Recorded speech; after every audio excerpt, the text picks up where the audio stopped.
Alrighty, good morning, good afternoon, good evening. My name is Combo. Hopefully you're having a wonderful day. And I'm gonna be real, people. I'm just gonna come out and say it. This is not going to be a positive video.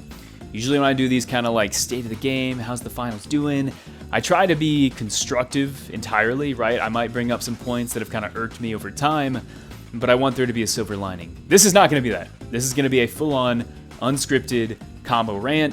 And if that changes your perception of me or my content, I do apologize, but at the end of the day, I want to be true to myself. I want to be transparent. And because, I've built my platform on the finals, dude, if you love something, you got to tell it how it is. You know what I'm saying? Me and the finals are actually dating. That's what's happening here. But jokes aside, man, I'm going to just come out and say it. If I am alone in this viewpoint, I must be actually mentally, just something is wrong there. Season 9 is the most dog-ass season of the finals we've ever received, and it's not even close. And if you believe otherwise, you are 100% coping. You are 100% coping, or you did not play the game from season 4 forward. I'm very confident in that claim. And let's talk about why. Specifically starting with season 9, okay? What did we get? Let's talk about the good, the bad, the ugly, okay? So, we got a new map. The new map is beautiful. The nighttime variant is fantastic. Probably the most pretty map we've ever received in the finals. I really do believe that. We got a new game mode. Probably my favorite game mode in the finals. And we're starting off pretty hot here. Let's talk about some issues that, it's kind of... Looking back, it's like, what the hell was this dev team thinking? So we get a new map, right? Fenghua is actually a very large map, too. I want to make that clear. We get a new game mode. Naturally, you would think, hey, we got a new map, we got a new game mode. Don't we want people to experience the new map with this new game mode, new destruction? No. The new game mode's gonna have 3 maps. One of which released in Season 2, and the other ones were when the game launched. Very interesting. Also, hey, when this new game mode comes out, we're gonna have a bug where you can move these Grand Vaults and completely break the game, so nobody can enjoy it. I mean, you can make the argument that it's the players ruining their, breaking the game mode, not doing what the devs intended. But this is the finals, man. This entire game is built on terrain manipulation, on cash out manipulation. Do you seriously expect me to believe these devs tested this game mode, right? They tested the game mode and didn't think that people would manipulate these Grand Vaults. Oh, but they made them heavier. That's awesome. This game has a lot of ways to make the weight of an object not matter. Have you ever seen the Gooseplosion tech made by Akazo and all these guys, right? My point is, it's very easy to move things. So if you don't know what I'm talking about, this did get patched out about 4 weeks into the development cycle. So I'm not going to complain. It did happen. Let's talk about something else with Season 9. Up to this point, in every season, we've received a gadget, a weapon, a specialization, right? Back in Season 2, we got 3 weapons, gadgets, specialization. We got all of it, man. We got absolutely all of it. And I understand, right?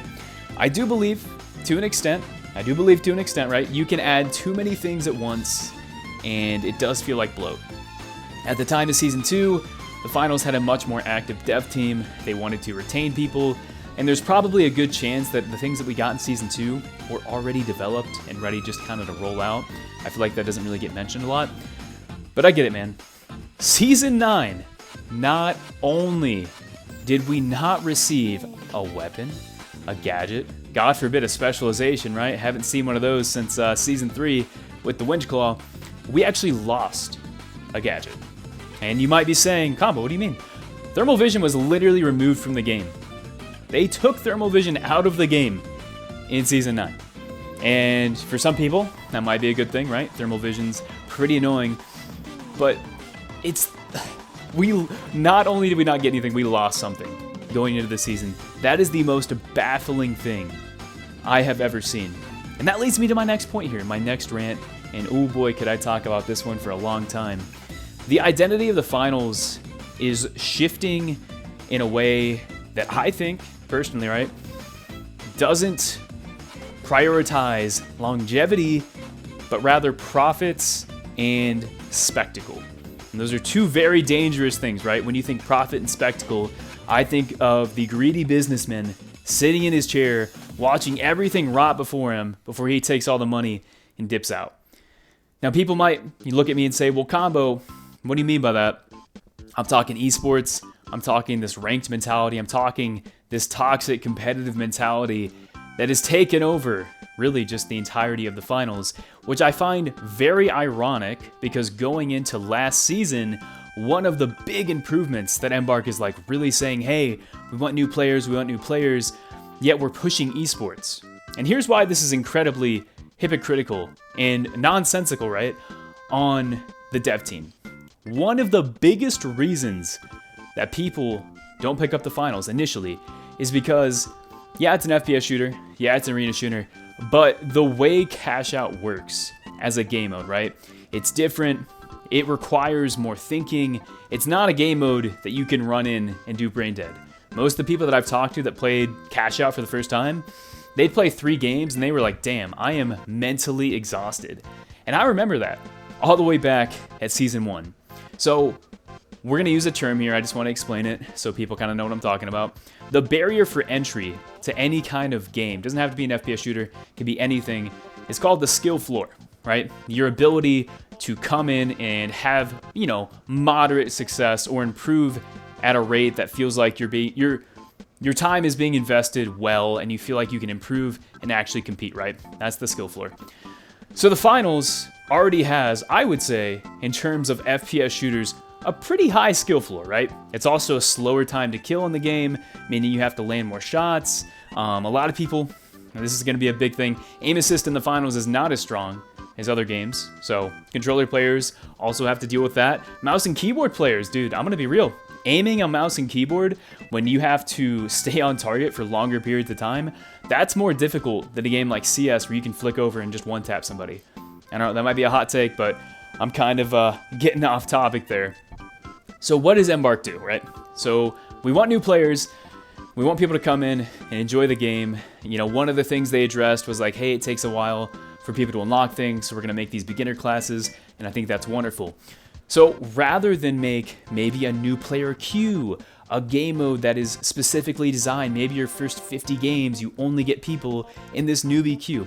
No, what we're going to do is we're going to shove esports bundles in your face. We're going to push this ranked mentality. We're going to push the finals as this esports spectacle.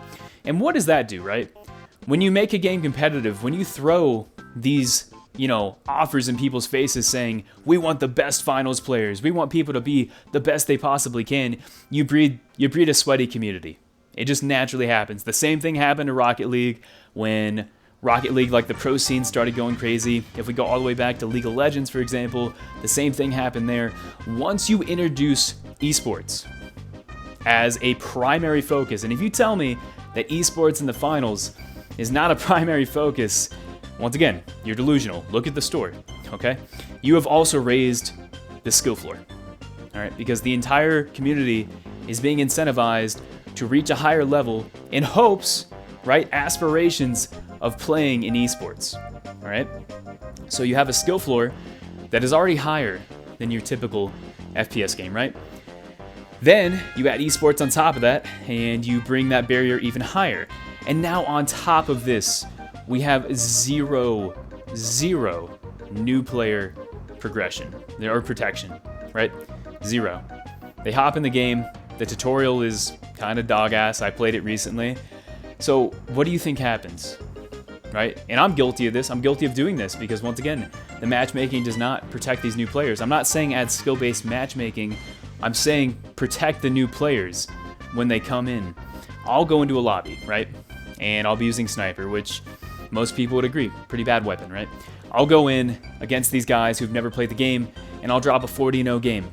And for me, it's like, oh, that's kind of cool, but there's this kind of guilt in the back of my head where it's like, dang, this community doesn't have a lot of players, right? I didn't want to be matched up with that dude because he's not going to pick up the game again, right? You have people who have different mentalities where that happens to me, usually.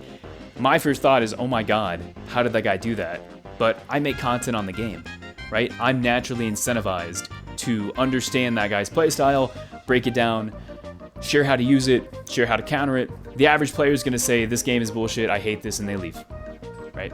They get out of there. So something we should talk about too, because I've heard this brought up, I've even seen it posted on YouTube, is a lot of people say, well, there is new player protection, right? If you look at matchmaking, people who just start playing the game, look at the levels of people in their lobby, and generally speaking, they do tend to be lower levels, which leads me to believe, maybe there is something, because this is a constant trend that we keep seeing. But this brings me to another thing with Season 9 that just really pisses me off, man. The transparency in the communication from this dev team to players is just so bad, man. Like, I've said this before, even though this game, whether you want to believe me or not, has a horrible cheating issue, which mostly has to do with smurfing, and once again, that competitive top 500 nature just killing the game, which is another one we'll talk about later. The dev team doesn't talk. I don't know what's coming next. Like, going into this season, like going back to the weapon and gadget thing, people were sitting there speculating, like, oh, we're going to get new weapons, we're going to get new gadgets. But, like, Embark didn't say anything. They didn't tell us going into the season, hey, you guys aren't going to be getting any new weapons, any new this, any new that. And it kills me because Embark is usually, they like to drop things as little surprises. Like, oh, hey, look, this new game mode, this new weapon, like what they did for the minigun, for instance, right? When the season first started, they didn't say, hey, we're adding a minigun, the repeater, the ARN. They didn't say that. They just dropped the trailer, right? Show, don't tell. And right, I'm a big fan of that. Exposition is boring. Spectacle is exciting. But when you don't communicate with your fan base, you can't realistically expect expectations to fall in line to your vision because you haven't communicated your vision. I don't know if that made any sense, but in my head it sounded so freaking cool. So let's talk about the other one. I'm going to jump topics here because I do think it's important. Yeah, smurfing and cheating, it continues to be an issue. I don't understand, especially when it feels like now more than ever, Embark is trying to push their game to the competitive audience, the competitive player base. I communicate pretty regularly with Mr. Tez. He's a top 500 light player. And smurfing, right? Smurfing is such an issue that people will literally make smurf accounts just to hop into lobbies with other top 500 players, intentionally throw the match to drop people out of the leaderboard. And this isn't even that difficult because the ranked pool, especially when you get to like mid-diamond, there's so few players at that point that these guys only have to really play for, I don't know, man, maybe like 8 hours on their Smurf account, unlocked rank to get into these lobbies with people, and they're already playing with top 500 players. And they can go in there, they can throw these lobbies. Oh my god, another one that people don't talk about. When you have a Smurf account and you have no way of verifying who's playing what, cheating on Smurf accounts is the most rampant issue I have ever seen. Like, this is the worst I've ever seen in an FPS game. People make these Smurf accounts. They run cheats. They have Cronus. They have Zim. They run in with walls. Aimbot isn't what it used to be, people. I have to kind of put this out there. People think like old school Call of Duty where you're snapping through walls and killing everybody in the lobby. And that certainly does exist in different games. I saw it in Destiny 2 a ton. TheFinals is much more, we'll say, covert about it, like the people who cheat. It's not auto-locking through walls or landing all headshots. It's like these things can be toggled. They can be adjusted. If you've seen a cheat software online, these things are nuanced, right? It's the weirdest thing in the world. Like, I even had a video pop in my recommended. It was from a Russian YouTube channel. This guy is in the top 500. Of course, he had his name censored and everything. I will link the video if I can find it in the description. But this dude, he's advertising cheating to top 500 players. He says, yeah, I'm top 500. I've had my account for 2 years, and I've been running this script or whatever it was, and I've yet to be banned, right? Not got banned, nothing like that. And I went in the comments section, and a lot of these guys are like, wow, that's kind of cool. Bunch of cheater degenerate talk, you know what it is. But one guy says, aren't you scared that you're going to get banned? Naturally, this is in Russian, so we have to trust what Google translates. And the guy says, no, they don't ban. Yet, and this is bringing things kind of full circle to where we are now, recently, and it was just patched as of today, there was a bug that allowed you to shoot the FAMAS full auto. And while, yeah, it was really funny looking, if you got caught doing that in-game, guess what happened? You think like Embark would be like, hey, we fucked up, maybe don't use it because that's not ethical, you're ruining the game for others. No, they ban people, right? We can't ban cheaters, we can't find a way to detect them, but we'll ban people for using a bug that we caused because we have fucking spaghetti code in our game. I don't get it, man. I love the finals. I really do want this game to be successful, but these were just some of the things that have kind of been on my mind. I don't know, man. This has been a super long rant. We're heading on to 20 minutes now. I've probably said more than I should, and, you know, sometimes it's good to shut your mouth and not talk about it. But at the end of the day, man, this is my channel, and I like to be honest and just kind of put my feelings out there. None of these are facts, right? These are just all opinions. It's all subjective. And if you have a different experience and you're loving the finals, continue doing so, because it is a fantastic game. But this is just how I'm feeling, and I thought I'd put it out there. Anyways, people, this has been Combo. Have a wonderful day, and yeah, stay home, stay safe. Much love. Talk to you later.